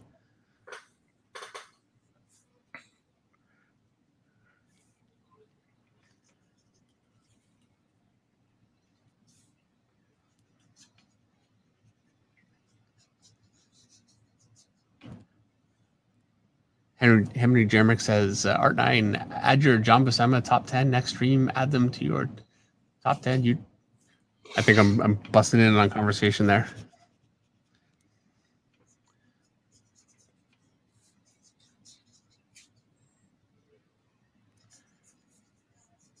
So, and it's a little bit subtle. I want to make sure I get this. He's got this shape here coming up and getting larger as it goes through. And so he's got his tricep muscle, the outer head, and it hits this muscle and then it kind of rounds it. So it gives that a lot of dimension. I didn't want to lose that. So,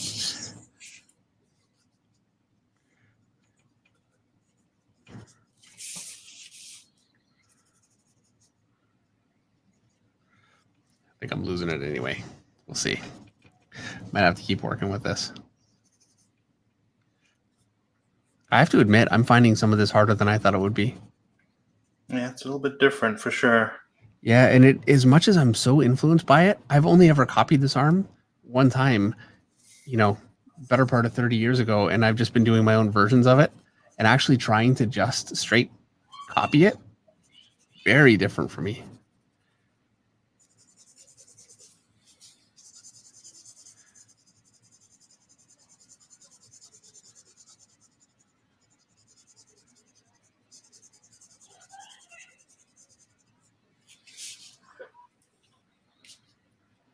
Those rings around the arm is not making it any easier for me to see what's under it. I know. Let's see.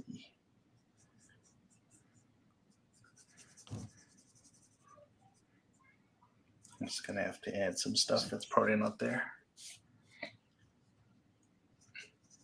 Well, the whole point is making it work for you anyway.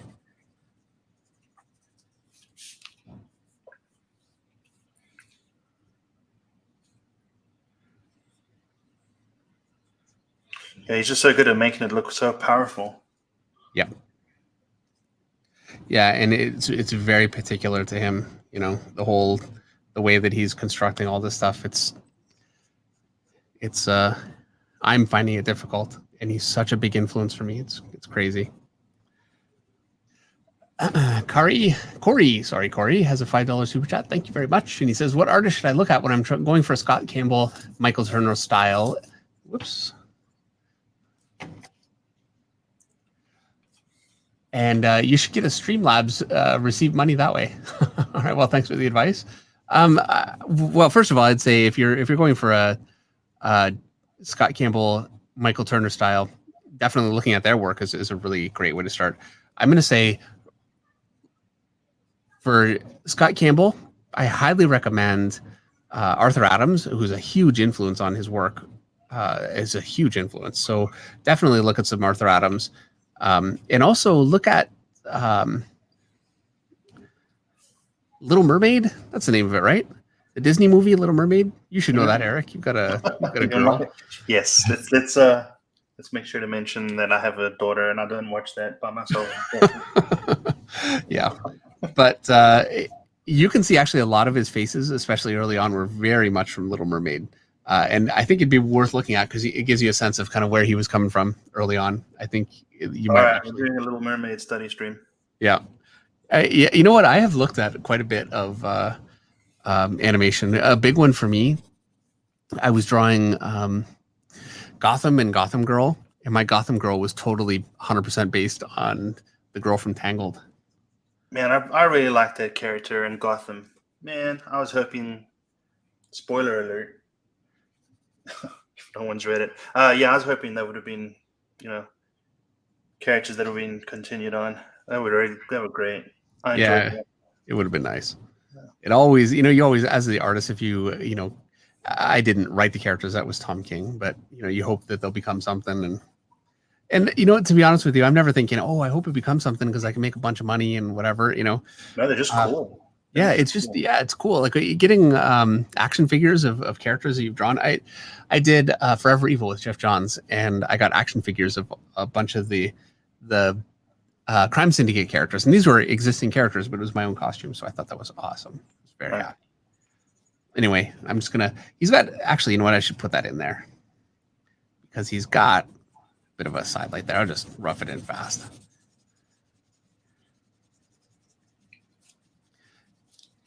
And because this plane is facing up toward the light, and you were struggling with this yesterday, Eric, if you remember, and this plane is faced away from the light, so it's much darker.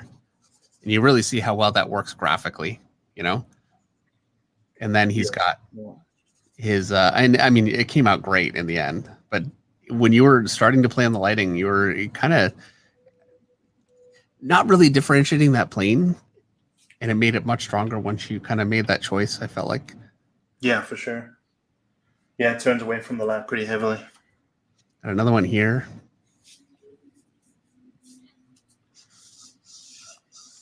And this is totally where all of my, whatever the heck the Serratus kind of detailing comes from, is from this stuff, and there are multiple examples throughout the book, but yeah, this is completely where I got it. So this actually feels much more natural for me to do. It depends on what it is, but actually I gotta say, I feel like the arm turned out better than it did when I tried it back in 95. How many of you guys were even born then?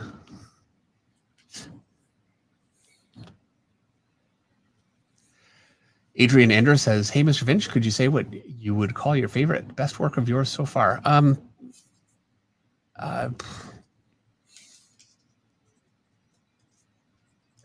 don't know. Everything that I've ever done, I hate certain things about it. I really like the Batman that I did the last run. I like the stuff that I'm working on right now. I've been working on it for so long, so I'm excited about it coming out. I was really happy with Moon Knight. I thought a lot with the writer on Moon Knight. He was a great writer. I wanted to draw an action comic. He wanted to draw something, or he wanted to write something that was a little bit more cerebral. And so, yeah, we butted heads a little bit. I wish I would have kept my mouth shut a little bit. He has such a good story, but you live with your choices. So let's see how you're coming along here, Eric. But I just wanted to, before I'll give you a second there. This arm right here, I'm pretty happy with how this one came out. And this to me is the way that I draw arms, to this day. But really, this is just, it's like the distilled version, This is the original.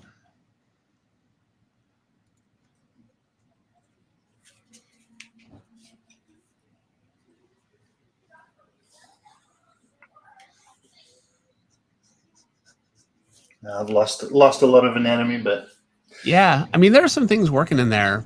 Yeah, I'm really trying trying to see what he was doing here. I feel like that the shoulder you definitely lost the way it's connecting into the triceps. Yeah, for sure. So yeah, there are a couple of things like that. Actually, I got to be honest. I feel like it flattens, definitely, but I feel like fixing that. Let's try and fix it a little bit. Okay. Okay, so erase the bottom part of the shoulder. Here? Yeah.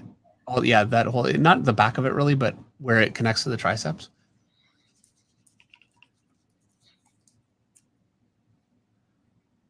Even more? Yeah. Matthew Fuentes says, Dave, favorite is Ascension. Love that book. Yeah, thank you. Yeah, I'd love to do Ascension sometime again. Okay, so I'm going to say, first of all, you can't see my, okay, you know what? Let me just do it over here first.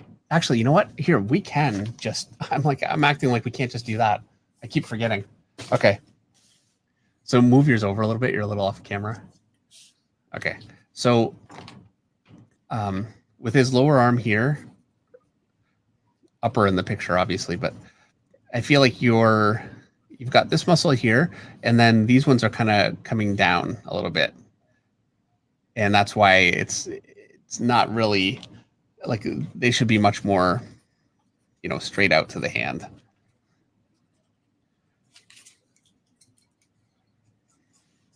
But more than that, so you got your upper arm. I'm going to draw it like a tube, right? Mm-hmm. Like this. And then you've got your shoulder behind it. I'll just draw it as a ball right now. And then obviously your lower arm, right, like this. Yeah. Okay, so let me get on. Okay, so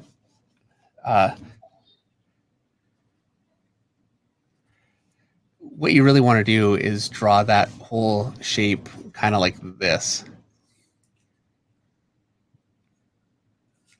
Like if it's a 3D shape, see what I mean?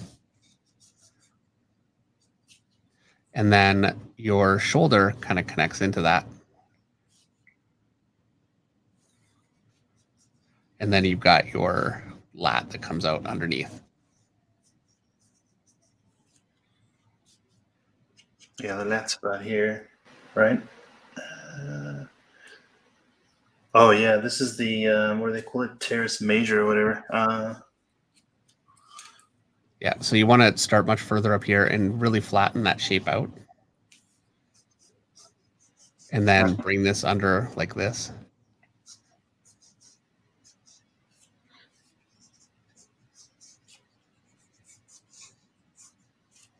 Nice. Yeah, much better.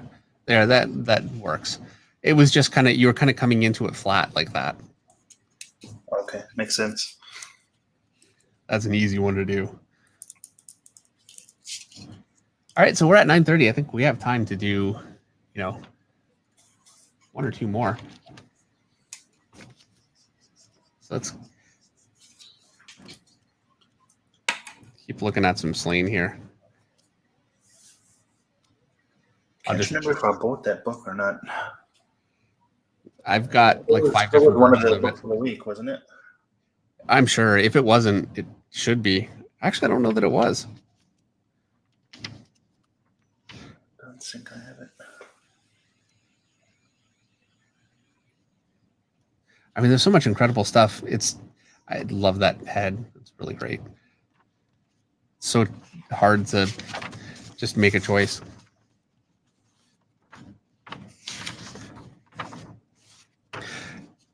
I will admit, you can see the pages where he had more time and where he had a little less,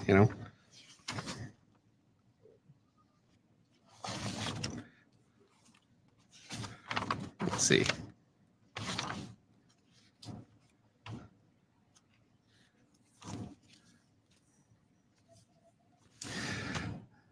Let's do this one here. Thanks.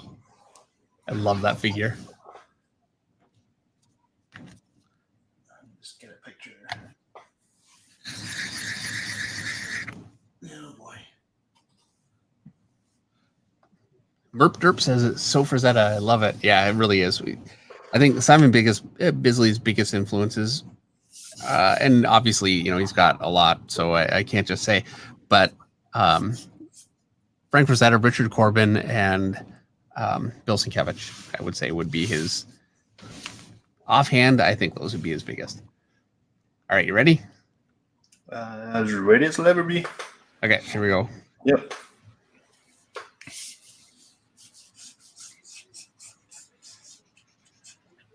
I'm drawing in his chest shape here.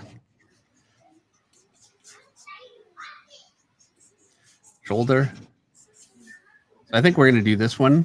We'll do the whole figure, and then we can wrap it up from there. All right. And I'll bite the bullet and draw his hand.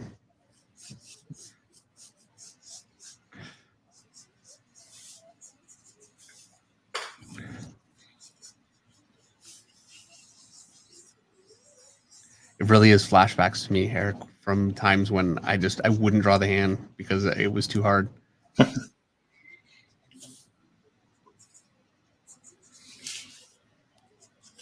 All right.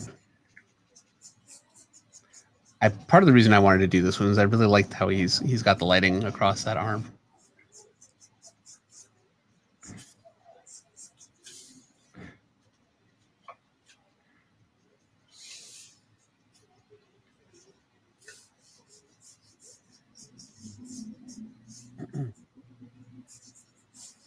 Tombo's drawing board is going to bed. Good night. Thanks for coming. Thanks for the comments. Really appreciate it.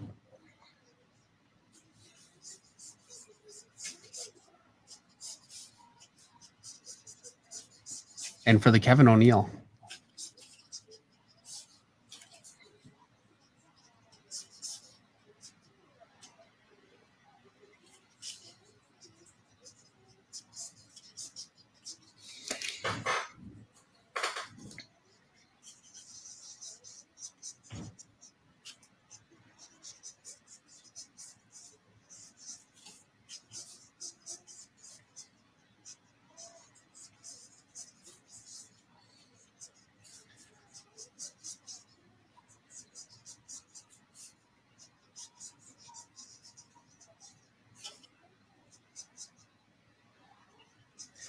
So a thing that's really different about this, I realize I'm sitting here drawing like, forgetting to talk. Claire Wendling for me is much more like this, and then I'll just do, and this is how she draws, just a few lines, and they're very flowing, and it's beautiful. Whereas this, the way he's constructed these shadows, and I think it's still pretty clear, even though this is a painting, you can really kind of see it. This is more the way that I construct when I'm drawing. And it's from these kinds of shapes. So it feels more natural for me. And this is still very foreign for you. But I think it's, like we've been working together for a bit. But trying this, I think, is really actually good because it's where I'm getting everything, Everything, but certainly a lot. So I'm actually not drawing in my whole tighter cartoon. I'm more just going to work with the shadow shapes. It's more what's important. This is a potentially a recipe for disaster for me. It can be, but it's really capturing his shadows. It's more important to me right now anyway. So that's how I end up with a big crazy head like that guy over there.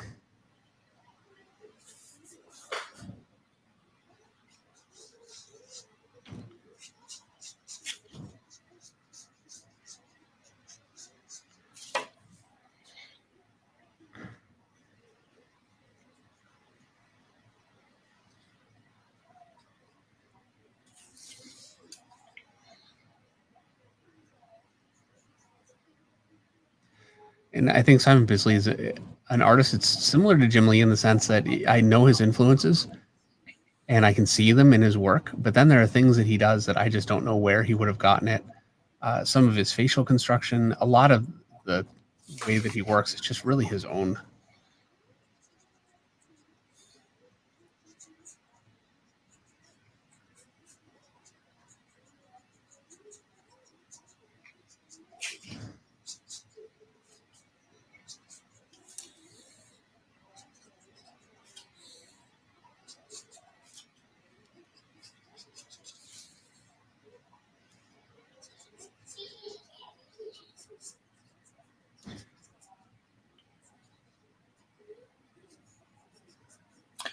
Yeah, I know we had Ariel Olivetti on recently, and I think he mentioned that Bisley is one of his influences too.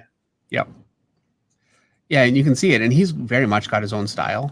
Yeah. But you can definitely see the influence, and that's where those are artists that are always really interesting for me. Is I can see where they've really gotten their influences, but then there's just like a spark of something that looks like no one else. Yep. So he's got an underlight here, and then the whole thing is casting a shadow down onto his arm here, and then he's got that underlight here also. And it's like he's decided he's got a little light right there because it's not reflected on the other side of the figure at all. So it's just popping that little spot. But I think it really works. Like, I don't think that's a mistake at all. I really like it. And I never do that. I always work with universal lights pretty much on figures, almost always. And what I mean by that is if I have a light source, it's going to affect the whole figure like that. And then if I have a secondary light source, it'll affect the whole figure like this or like this. I'll pick an angle, but I pretty much would do it over the whole figure. I never do just little spotlight kind of things like that. And I should really actually try that more because it's very effective. I like it. And I think I tend to be rule-based when I draw, I have to set up rules for myself. Like, this is how it works. And then I can understand it. And if I don't do that, it's hard for me, But the downside of that is those rules can kind of just become constraints, Yeah, absolutely.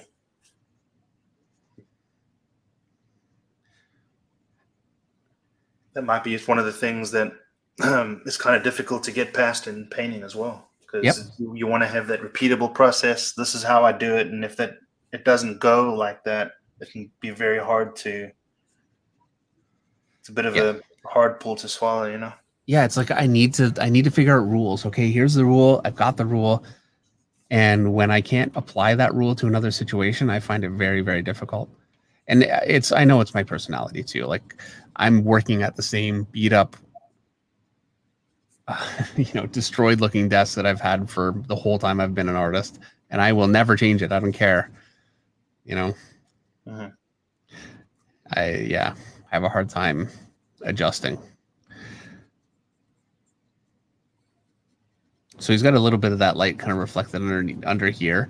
I love how he's got that chest defined though, and that's another thing that I really got from Simon Bisley is not just Simon Bisley though. There are other artists that do that really well, but he's definitely one of them. Very dark in through here on this side of the neck. I'm just going to block that in.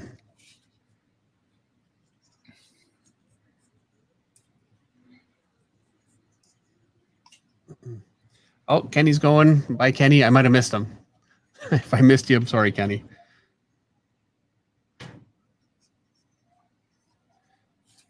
And then just a lot of really interesting.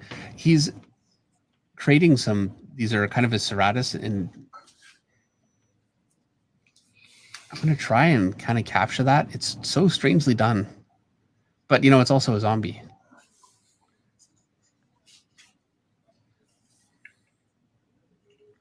I'm sure if I was looking at one of my own pictures of zombies, I'd have a hard time sometimes figuring out what the heck is going where, just because I start really just playing with like floppy skin and stuff everywhere,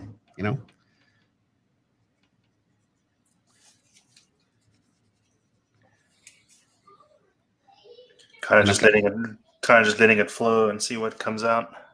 Yeah. Yeah, it's stuff. It would be difficult for me to repeat.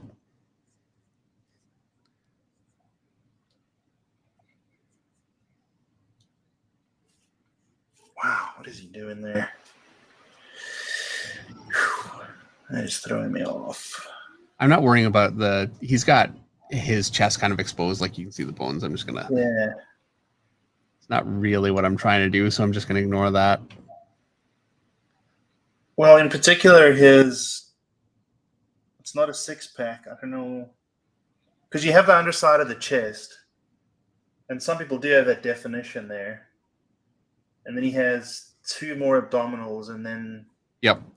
Yeah, because his chest construction or his rib cage construction is very, very different than what I do and than what most comic artists do. So yeah, it throws me off all the time.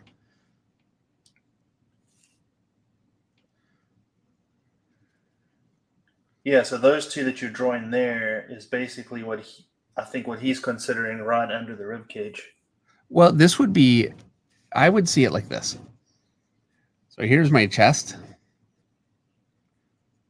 And then this area here would be the rib cage that I would normally draw. And then this would be the beginning of the stomach here. Right. So yeah, and it's definitely different. Hey, Dave Philpott is here. Good to see you. Dave Philpott is the writer and co-creator of Dragon Rage with Jimmy Reyes for Page One Comics. And I really appreciate you coming by. Especially, I did a picture, a sketch cover for Dragon Rage, and it took forever for us to get that sent out. It was totally my fault, and I apologize, especially to the person that bought it. So I imagine, Dave, that you probably had a little bit of a, trying to manage that and say, hey, you know what, it'll come, and yeah, completely my fault. So I apologize. Next time it'll be quicker.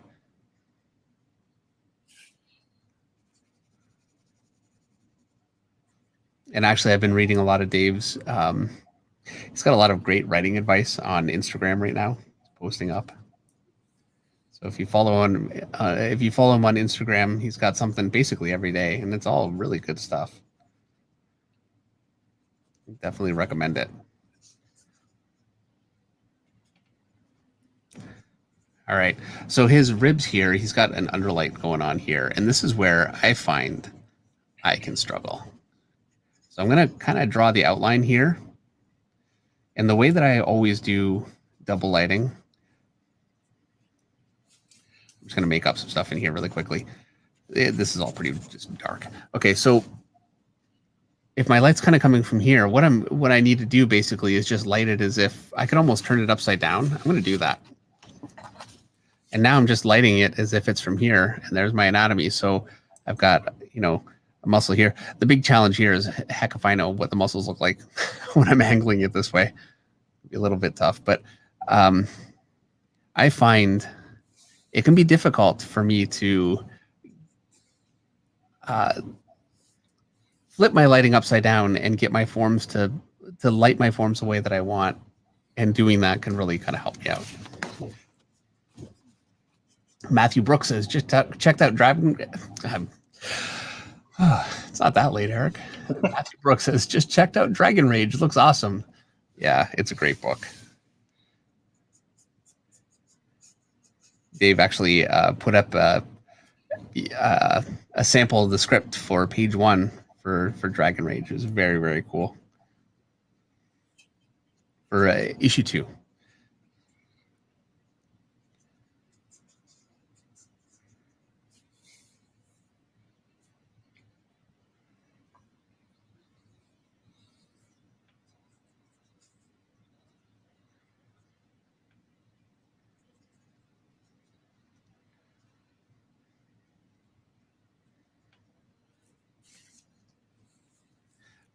Kind of getting a little cheaty with the hand, but it starts to get, honestly, he's getting a little cheaty with the hand too. So I'm just going to leave that. Really, with all of this stuff, I want to get as much as I can from these figures. He's got a cast shadow over. I think I kind of lost that a little bit. So he's got that kind of shape here. And then he's kind of casting that shadow over it. I want to capture that because I like it.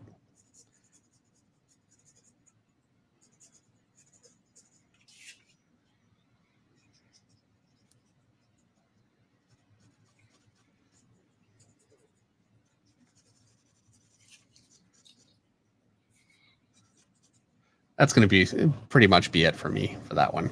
I've drawn this figure before, and I know for sure, it's a pretty influential figure for me, for my drawing.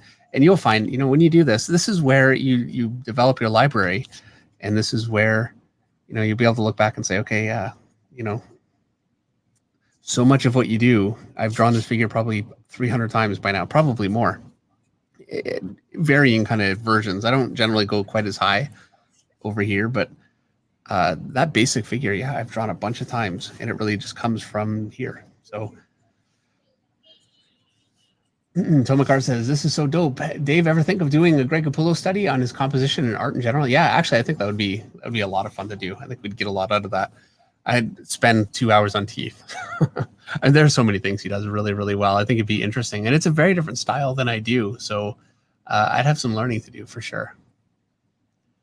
Jason Ward says, his Conan, this is Simon Bisley, his Conan leaning against the sword was him at the very peak of his game. Yeah, I think so. They did a statue of that. It's very, very cool looking. Even One has this $2 super chat. Thank you very much. And he says, can I buy this page of sketches from you? Love it. Okay, I have to be honest. I throw all these out. To be honest, when I'm done, I just threw out a bunch because I'm trying to clean up my office. I just chucked a bunch from a couple weeks ago. I don't know. I would feel awkward selling copies of somebody else's artwork, but thank you. Sind Auteur, apologies, says, what type of pen? 4B HB2H? It is a 2H. I always use 2H 100% of the time. Escobar says, someone find his garbage can quick. Yeah, you know, I would be happy to give them away. I just wouldn't want to sell them. I should maybe hang on to them and just give them away. It wouldn't be so bad. So let's see how Eric's coming along. All we can see is your hand. Yeah, that's looking really good. I don't know why it's so dark on my screen today. Yeah, it's like it's dark and it's coming in kind of like it comes in blurry and then it comes in. I don't know if it's a connection issue or, but I can see it well enough to get a sense of it, you know. Yeah, there, like it's much clearer now. It's not autofocus. Yeah, no, I think it's a connection issue. Yeah. Yeah, all in all, like just in general, I feel like this figure feels more natural for you, wouldn't you say? Yeah. Definitely been a challenge though. Yeah. But I'm gonna definitely look at his stuff more and do studies. Yeah, well, you really should. I'm gonna give you a hard time about it. And hopefully you guys will be doing some of these too. I'd love to see some of what you guys can do. Post them up on Instagram, hashtag FinchFlock. Is that right? Yeah, hashtag FinchFlock. I see a lot of the work that everybody does anyway. I follow a bunch of you guys on Instagram. So, you know, it's always great to see, you know, your versions of what you got from this stuff. I know for me, every time I do it, I learn something new. I really feel like I've been able to kind of take the summer as a chance to kind of brush up on a few things and do it with you guys. So it's been a lot of fun. Greg Gall, Static Art says, would love to have some of your work. Thank you. Now, I feel like this is probably not fairly my work, really. You know, I mean, I could probably say that about some of my published stuff too. So there you go.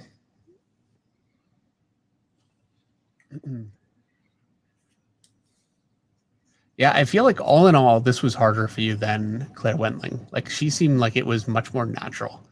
Yeah. Which is why definitely I want to do this more. Okay. Yeah, this has definitely been a lot more challenging. Yeah. It's good though. And you know what? I mean, I'm so glad that you're willing to come on here and, you know, sometimes it goes really, really well and it, you know, and then sometimes it's a struggle, but you're still, you know, willing to work through it in front of a bunch of people. And it takes a lot of guts. Yeah, it definitely adds a different, yeah, it's like a roller coaster without the little safety hatch in front of you, a little bar, you know? Yep. So you can just kind of hang on and go for it.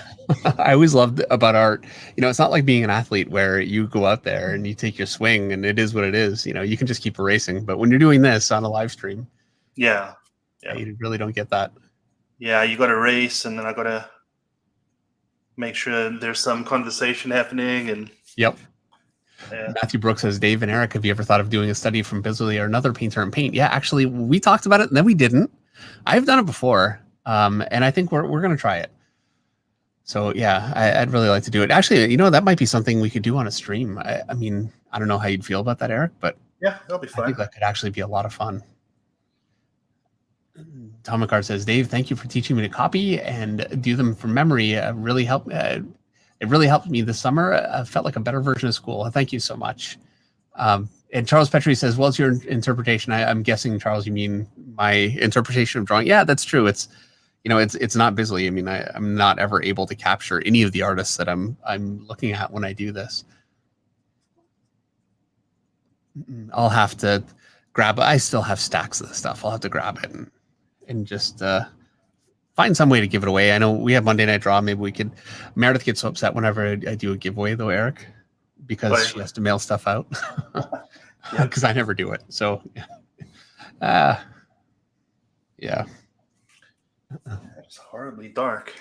And Matthew Brooks says, I think it's easier to study from Claire. She's more line-based. Yeah, I do think that's definitely a factor. She's more line-based. And I think it depends on, because Claire Wendling would be much harder to study from than Simon Bisley for some artists. So it really depends on who you are as an artist and, kind of what your skill set is. And Escobar says, Dave, have you seen the Leak Moon Knight suit? Yeah, I sure have. Have you seen it, Eric? I haven't, no. I saw the costume, which looks pretty cool, but I haven't seen it. Haven't seen it yet. Yeah, it looks awesome. It's going to be a great show. Pretty pumped. And Charles Petrie says, yes, Dave, your interpretation of others, and definitely give these away, even locally. Well, you know what? If I'm giving them away, I'd like to give them away to you guys, and we'll have to find a way to do that. I'll bug Meredith. Apparently, she had a bad. She's been gone all weekend on her horse. She's doing like a cross country event this weekend. So I had to, feed the chickens and deal with the horses and scoop horse poop today. Anyway, apparently she had a bad day, so I won't bring it up today. All right. I think I'm basically done with this one. So you ready to wrap it up, Eric? Sure. Yeah. All right. Yeah, it was fun. Definitely. This was the hardest live stream so far. Yeah, I feel like we should do this one again. Yeah. Just because it was. Yeah, I mean, this is the stuff, when you struggle like this, I think it's when you're really learning. It's when everything's flowing and, this is so easy. You kind of rest on your laurels, you close the book and you move on. Yep. There's ones that are super difficult that forces you to learn something new. Yeah, it gives you a bit of a hill to climb. Yeah, I mean, you're concentrating a lot more, so you're definitely taking it in. Yep. Oh. All right. I'm kind of losing my voice right now. So anyway, on that note, I just want to say Matthew Brooks says, I tried studying from NC Wyeth direct and paint. It was so hard. Yeah, I can imagine. He was a master. I think that'd be really interesting to try. We're going to wrap this one up. Thank you, everyone, so much for, I should put myself on the screen so I'm not just there. Am I on here? Yep. Yeah. All right. Thank you, everyone, so much for watching. This was a lot of fun, harder than I expected, considering that this is the one that I was looking forward to the most. It's such a huge influence for me. And I thought it'd be pretty easy because it's really my wheelhouse, like looking at Simon Bisley artwork, but I have not looked at it in this way in years. And so I feel like I actually got a lot out of it that, I didn't get before, and it was really good for me. So hopefully it will be for you guys too. I'd really recommend you try it. And just as always, if this isn't your flavor and what you want to try, look at other artists that you like and definitely pick up things from them. Somebody mentioned wanting to draw like J. Scott Campbell and Michael Turner. And yeah, you have to just go for it.